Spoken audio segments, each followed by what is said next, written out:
Hi, thanks for joining me on the Everything and Anything and a Bit Gay podcast. Today, I have a guest who is going to give us some education on mindfulness and how to prevent burnout. So, welcome to the show, Denise. Hi, Zach, and everyone listening. Great to meet you and great to all the listeners joining. So, Denise, I got an email about Denise, just about her history and stuff. And I want to go through that about how she became a person to help people with burning out. So, tell me, I believe you were a nun, and tell me your history about who you are and how you got here. Thanks. Yes, I'm a former Roman Catholic nun. I was a nun for 8 years, but I grew up in a family, one of seven in the Midwest in Kentucky, and big Catholic family, one of seven. So Catholicism was kind of part of our culture or Yeah. religion. So it's like your DNA. So if you're from Louisville or if you're Catholic, it's like it never leaves you, even if you Yeah. leave the institution. And anyway, growing up, I went to an all girls Catholic high school and just really received good mentoring teachers all about and saying, how do you want to live your life? And one of the values that growing up in a family, my family, what it was all about, my parents were really strong Catholic, but they firmly believe that you choose like your religion. It's like your relationship with your higher power. And so yeah, and then I also had good mentors in high school, and they said, see the world, let it change you. Be open to that. So I fell in love with theology when I was studying. Actually, my undergraduate degree is in nutrition. And Okay. then I went to seminary and then I served as a director of worship and I'm a musician. And so I basically did church ministry since I was in the eighth grade. Wow. And I made a pivot at midlife and at realizing that I left the community, religious community for health reasons. And once I left religious life, I realized I couldn't financially make it in church ministry full time. So I had to Right. pivot to a career. And that's where my book, Burn Without Burning Out, the first chapter, I tell my story. The first line is I'm a former nun now working at Microsoft. And I tell my career Okay. story of how I got to Microsoft pivoting at midlife. I was a church minister in Redmond, Washington at the time. And I had networked with several people in the church who had also been former Microsoft employees that worked with Bill Gates and saying, want to pivot to corporate. And I told them what my goal was, just to work at Microsoft. And they looked at me like, yeah, go for it. As your Mm. chances are probably slim to none, but go for it. And so I applied 44 times. Wow. 43 of them were rejections. And Wow. one of them was yes.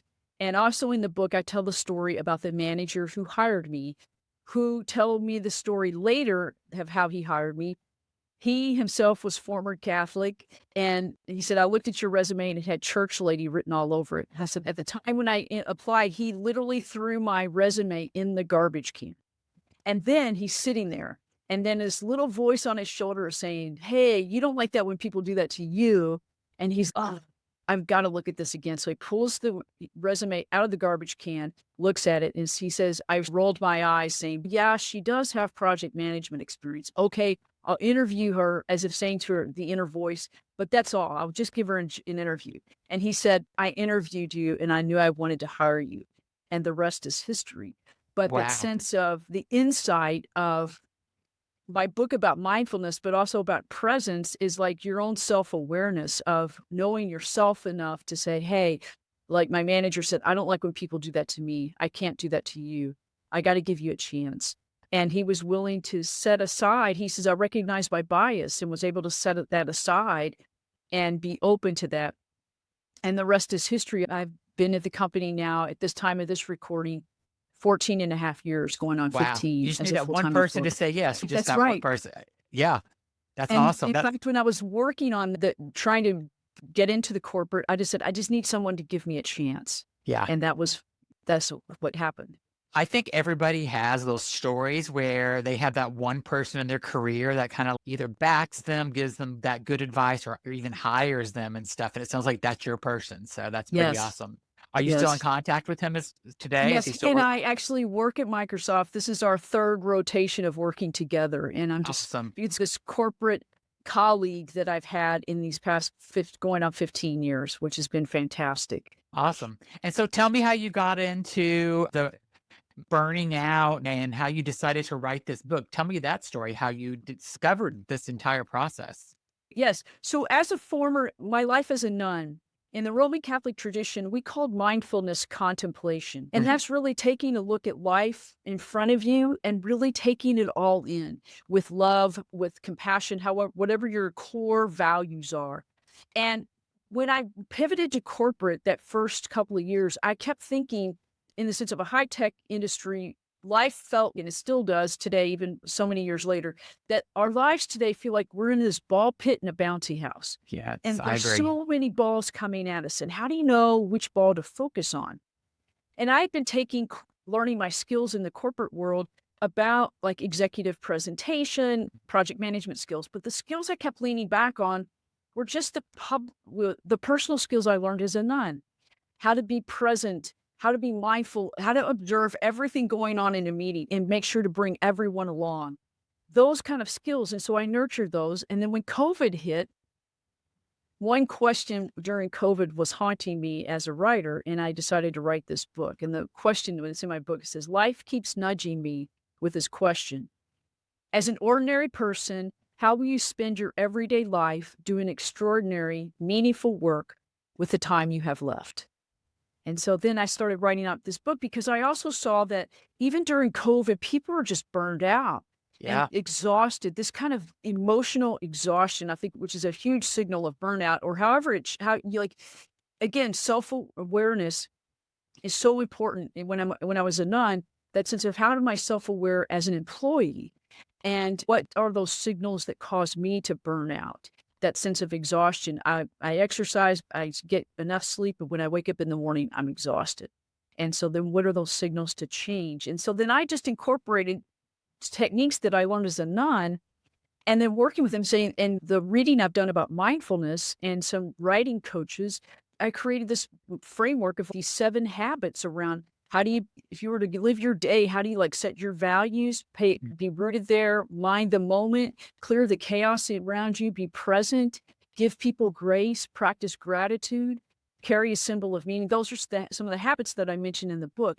And they were working for me. And I shared them with some of my colleagues and they were working for them. So I decided to write the book and share those with people who are, it's targeted toward people who may be early in career or at pivots in their life of midlife, wherever. I've been on several podcasts so far since the book's been published, and I've resonates with many people, men's fitness to menopause Yeah. to, this podcast here. So Did it's you wanting to have a share that. burnout though? Did you go through a complete burnout? Is that what made you There, start trying to think of this? Or did you yes. almost get to the burnout part? So, even in church ministry, there were moments when I physically got sick and I was just burned out and I thought, Yeah. "I need a break." And then I take a break and I get well, and but I love the work so much, and it's that Mhm. sense of go. Yeah. And even in work today, so what I've learned is now today, like, I've had a couple of moments where I felt burned out or the signals of burnout in my work, and with my own self-awareness saying, "I need to pivot to another role. I need to talk to, for example, my health, I need to talk to my doctor, or I need to talk to a therapist, Mhm. or I need to talk to a spiritual director, or I just need to make sure I'm getting enough sleep, or like taking that self assessment. And then when I started doing that, then it's like those signals of burnout, those What's some of symptoms of this burnout. what are some of those signals or symptoms that people should look for? And now that may be different for there. I think burnout is unique to each individual, Okay. but that for me, that sense of I'm just drained, that exhaustion, Mhm. just feeling drained, and my emotions are not there fully there. I don't feel like I'm at my best self, Yeah. or it's chronic fatigue, or just feeling all of my resources are depleted. Yeah. This complete exhaustion. Sometimes it may show up for people in burnout of just snapping, like being short with Yeah. patience or frustration or depression or other things in that. But I do believe that's each person has different signals of burnout. And I remember when I was first experiencing some signals of burnout in one role, I talked to my doctor and when I say, but I said, okay, I'm exhausted, but I'm exercising, I'm getting enough sleep, and I think and then it's what do we need to do and stuff. So those are that sense of looking at your health holistically.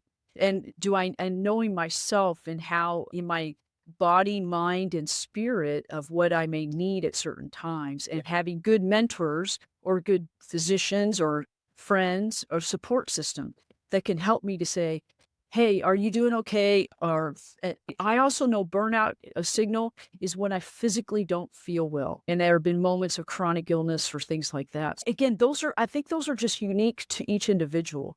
But usually fatigue and that emotional exhaustion that you feel is one of the key signals of burnout. Or you feel the stress, like everything's pressing in on you, or stress of work. And are you coaching people as well now, or are you just yeah, tell me about that. Tell me a little bit about how you're So coaching and uh, helping people.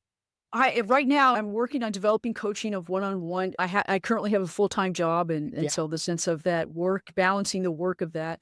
But again, it's like talking to my colleagues, or they may come to me, or one person said, "Denise, I love when you lead meetings because I know we'll have a mindful moment." yeah, And that mindful moment, people think it doesn't have to be long. I tell people, let's just take 15 seconds to make sure we're all in the room at this meet with this agenda, and take a deep breath as an example, yeah. or just a moment of silence. So the sense of, or asking people when I do coach, I'll say to people, what do you, to colleagues or friends or people that I don't know, they come and ask, so can you help me in mindfulness? And I ask, my first question I ask is, what do you seek? What is it in your heart that you want? How do you want to live your life?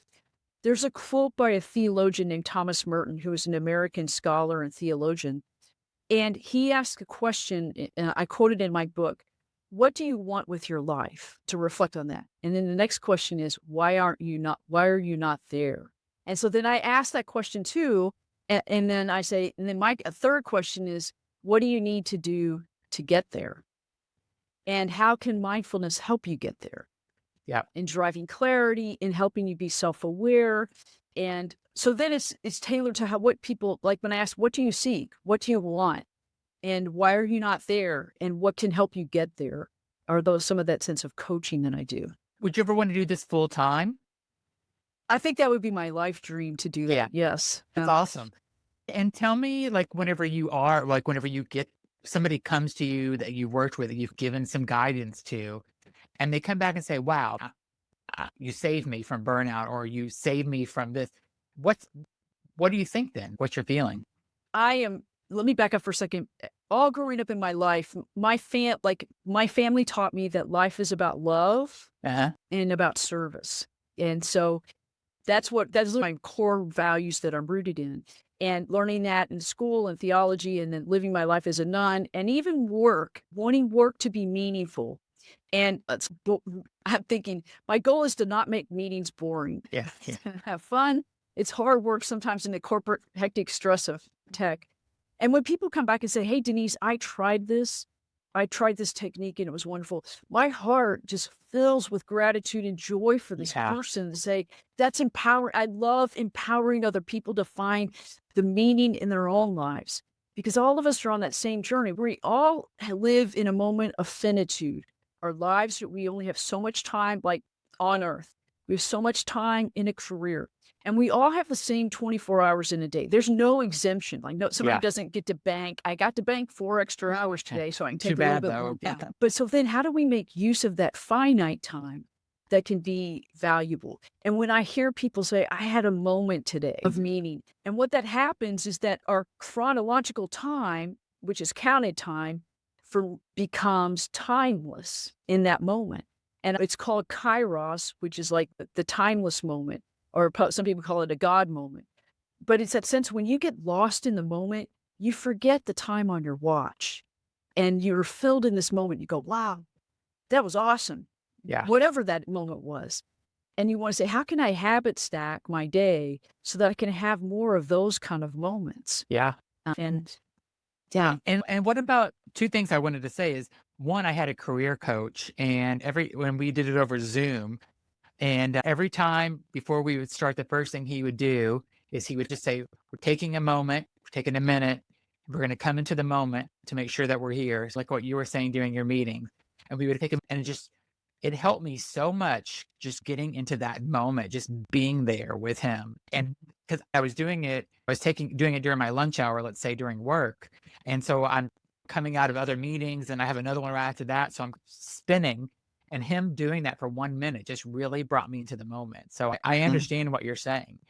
And the other yeah. thing that I did is I've taken some and you would think you would need to take classes, but I did a really intense transcendental meditation and just getting myself into that moment. And so whenever you talk about you lose that sense of time, I know exactly what you're talking about because whenever I can Mhm. get into that deep meditation, I'm Mhm. such a better person like afterwards. Like whenever you're just it just I wish I could be like that all the time.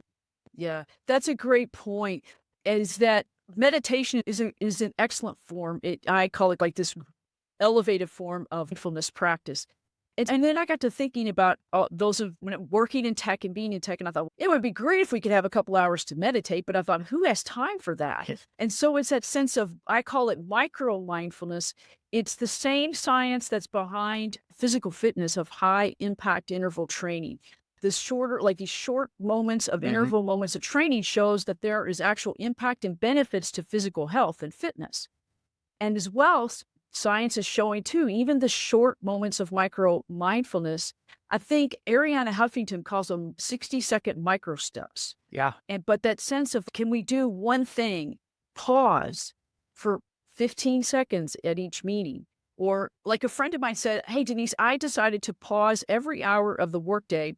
And in my notebook, I have a commonplace notebook and I jot one word for every hour." And I said, "You're journaling." Even that's I call it one sentence journaling. And I Yeah. said, look at that every week at the end of the week and find out what the pattern is that you're seeing about That's pretty yourself. awesome. Yeah. Yeah.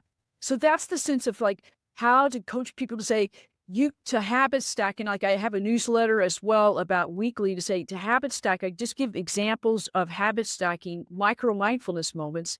And then that you don't have to add one more thing to your calendar. It's like you do this in the midst of your own morning ritual of getting ready Mhm. for work, Yep. pivoting to work, whether you're commuting or whether you're pivoting from home, your personal life to work life, even at your desk. That And sense. it does it do people I think I understand what you're saying about being mindful in the moment that you're in and stuff. And I think it takes a good amount of practice to do that though, because it sounds great to do, but what would you give advice to someone to, whenever they're trying to start this and just to take a moment to be in that moment? Like, how do you do that? A couple of things. One is that sense of spending even if it's a minute to 2 minutes of just self reflection, asking yourself that question, what do I want? Now, you might make a list of 10 things. And then I Yeah. would say just pause and pick one thing Yeah. in the sense of just one thing and say, oh, and it's like setting my intention to do this. For example, at the end of the workday, if you realize as an example, I need to pivot from my work life to personal life. Yeah. And I do this every week, is at the end of it, I just put my hands on my desk before I shut down my laptop. And then it's Yeah. like my hands go there and I just take a moment to reflect on all the stuff that happened. And then if my mind's racing, oh my gosh, I forgot this, then it's okay, flip out the notebook and just jot all that down, get it out of my That's, head, yeah. Yeah. and then stay there and then take in a deep breath and just tell myself my self-talk to say, this will be here tomorrow. And Yeah. then I pivot to home. So it's a sense of that then it's like I can be fully present to my family.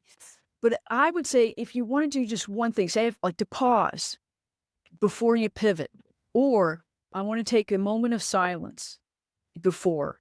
It's choose one thing and then try that out for maybe several days or a week. But it's also behind that, you're right. It takes discipline. It takes time. You need to set your intention or like to write it down or something or on your sticky note on Yeah. your laptop to say, pause after every meeting or whatever your one thing you want to Yeah. do. And then it's be intentional about it. And then if it's say Mm. this week, I only did it 3 times or once, it's like my encouragement is not to beat yourself up. I call myself a recovering perfectionist. So it's a sense of that. It's okay. Give yourself grace to Yeah. say it's okay and say next week, do I want to do the same thing or do I want to try something else? My recommendation is reflect on your own life. What do you like to do? Yeah. What helps you relax? Now, I love Netflix and Hulu and all those things. But if we spend our entire lives doing that on the couch every night, it's like we tend to get lost in someone else's world and not our own. Yeah. And Yeah. so it's like being comfortable with who we are, that we can be comfortable with ourselves having a moment of silence or a moment of solitude with ourselves to say, I love journaling as an example. And can I just journal a few bullet points? Or maybe I don't like to journal, But I use my phone. I love taking pictures. And this is another thing. Every day I'll take pictures throughout the day. But then at night, I'll ask myself, what's the one photo that's really spoke about who I am? And then I put it in my phone. I have an app called Day One Journal. Okay. And I use one photograph instead of journaling. And the cool thing about the Day One app is at the end of the year or the end of the month, you can print that in a book. And so you've got something Oh, tangible to look back as a that's pretty way cool. Day to One Journal app. Okay, Day One Journal app that's on. I apologize, I'm not promoting phones, but I have an iPhone. yeah. I think it's for both iPhone and Android that you Okay. can do that. But it's been great. I didn't bring it here, but I printed. I did it for 1 year when I had a really stressful, feeling burned out year, and I just did one photograph a day. And at the end of that year, I printed it, and then I went back and looked at the book, and I thought, wow, it wasn't so bad as a burnout. There were some real meaningful, and so it was an affirmation of the meaningful moments that happened when I thought the whole year was so stressful. I like what you said also, where you said at the end of the day, you close your computer and you put your hands in your desk. That's so important too, because I work from home. So it's hard sometimes to say, okay, I'm transitioning from my home office into my home life now because it's the same place. And I have still not learned to do this because I've been working at home pretty much since COVID. Mhm. And I think that's a really good technique to say, okay, I'm done now. And just like taking a minute or so and saying, work day is over and moving on. That's right. Because I feel like I'm always connected. I'm always can walk back to my office and check one more time. The other thing that I think I'd be curious to know what you think about is at the end of the night, sometimes whenever I've had dinner and I've done whatever I need to do in the evening, I have a million lists going through my head about things I need to do because I'm not in the moment again. I'm thinking about what do I got to do tomorrow? What did I miss today? And thinking, any tips on kind of that as well? Is that Yeah. simply writing it down as well? That could be one option. The other thing is to think about yourself. How do you relax in the evening and unwind? I've seen some tips, or I myself too. I'm a big list maker, and I thought if it's in my head, Yeah. I also have a recording device on my phone. I'm like, okay, I turn it on and I talk it all out because then I know it's recorded. And I thought, okay, I can get to this later, and then it Oh, that's a good translates, idea. transcribes. Like I'm an extrovert, so like I talk to think. I have a lot of friends who are introverts who think to talk. Yeah. And so they need a quiet or just solitude to do that. And maybe they can think, but like one of my colleagues, he says, I just write it all down like on a piece of paper and make a list to get it out of my head. And then I Yeah. can relax. So again, reflect on your own self. What helps you unwind? As an extrovert, I love to talk, to think, to process. Yeah. Or are you an introvert? Or is it like, do you like to make lists? Or you can use an audio device on your phone or even video, or just make a bullet point list, like as a grocery list. Yeah. Yeah. Um, And I think this is like what you're doing is so important, especially in today's world where the world is just crazy right yeah. now with post-election and everything else that's horrible that's going on to the world. So I think I love it that just reading some of the description about who you were before our podcast started, just understanding about how you just think be in the moment and stuff. And I think Mhm. that's so important to think about that, just especially in Yeah. today's insane Yeah. world. It is. And that's so important in the sense of, I call it mind the moment.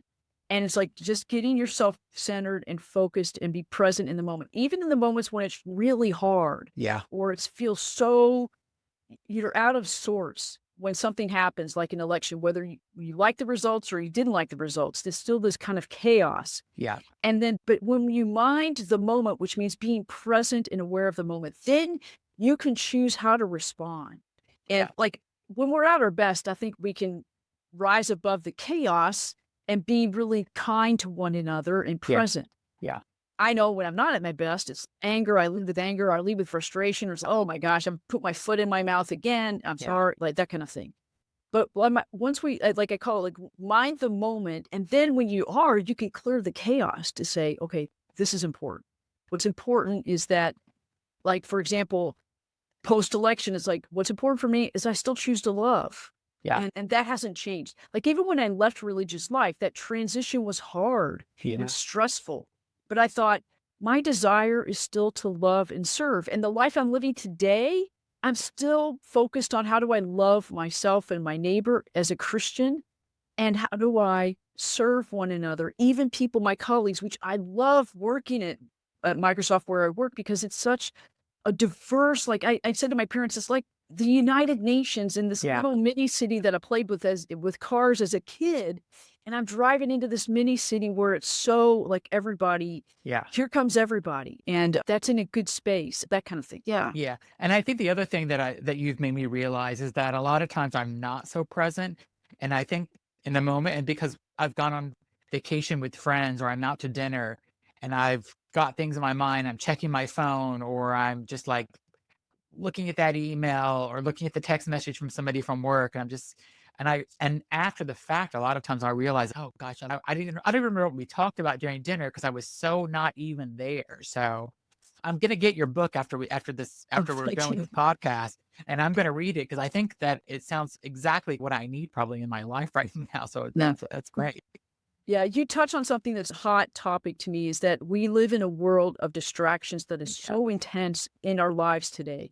I joke about my age. I'm thinking, oh, sometimes I long for 1995 before 1995. But the sense of like internet and our phone. And I remember one time asking my doctor, like, oh my gosh, I'm just worried about my memory and I'm really stressed about that. And she looks at me and starts shaking her head and she says, look, the device that we're holding in our hands is totally distracting. So it's like the sense of find ways to like analog or unwind or let Yeah. go to say, you don't have to have your hand on it 24/7.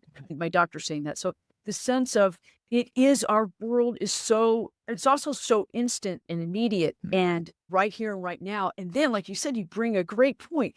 I'm in my phone. I'm pay attention to that, watching people in a restaurant. And I thought, these 2 people may look like they're on a date and are not looking at each other, but they're texting each other or whatever, but they're engaging. That's not my experience. And again, Exactly. how can I observe that without judgment? And then it also as an experience of thinking, how do I want to continue to do that? Or how do I engage to say, I'm going to choose to put my phone down or to say, how can, and just say, can we engage in conversation during a meal out Yeah. with friends?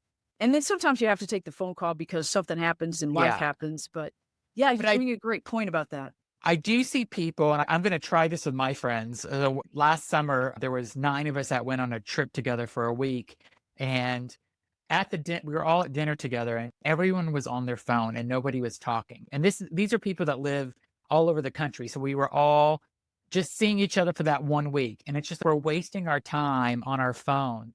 And what I wished after that dinner is that we all would have put our phones in the middle of the table and left them there. And the Mhm. next time that we all get together again, that's when I'm gonna ask is, can we all just put our phones down Yeah. and just pay attention to each other? Because the moments when you live across the country from someone, it's you don't get those moments are precious, I think. So you're missing out.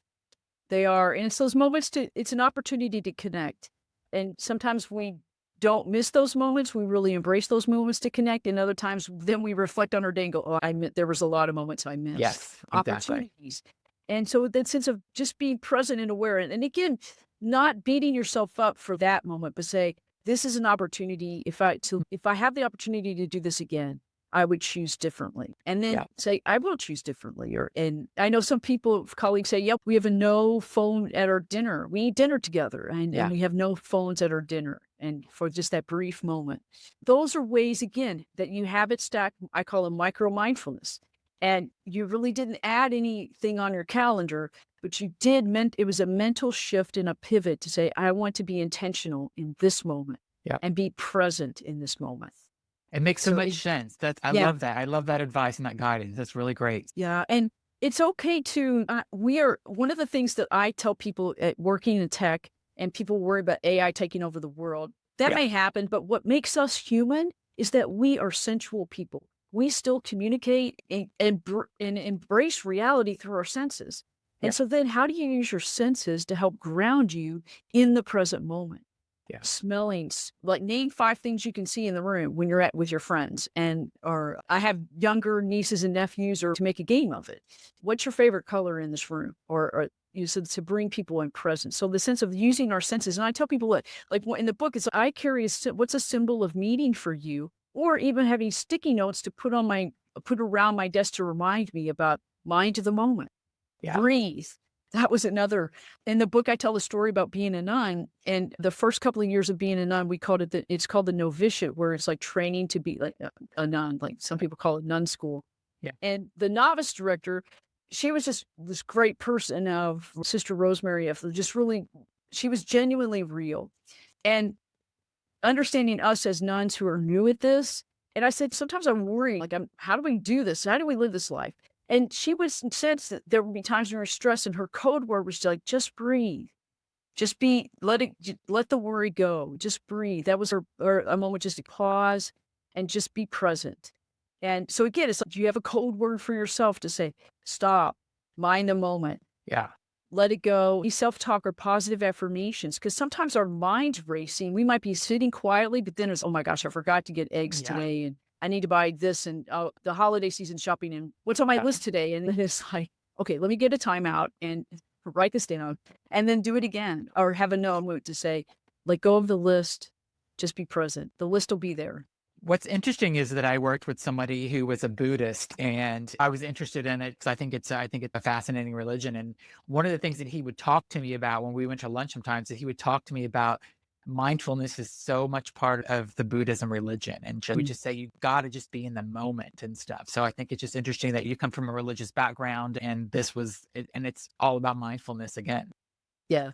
And be very fortunate, like, taking care of my own health and mental health throughout my life. One of the therapists I had, he was a Zen Buddhist, and it was great to that reminder, yes, of being present, and I could physically feel it change me to the sense of relaxing in my body, Yeah. or the sense of just taking in a deep breath and letting go of the stress and actually feel it in my body, and then going, I think there's some science around here. And again, reading about mindfulness, John Kabat-Zinn, who's a very predominant doctor who's talked about cognitive based therapy, but also using mindfulness as part of that practice. Yeah. And it is, and even those short moments going, I feel so much better, or I've gone into aware of stressful meetings with executives or with colleagues about the work we're behind on the schedule or something, and feeling that tension in myself. And I thought, wait a minute, I'm leading this meeting. I bet other people are stressed too. And so I told everybody, okay, we're going to take 15 seconds. I'll be the timekeeper.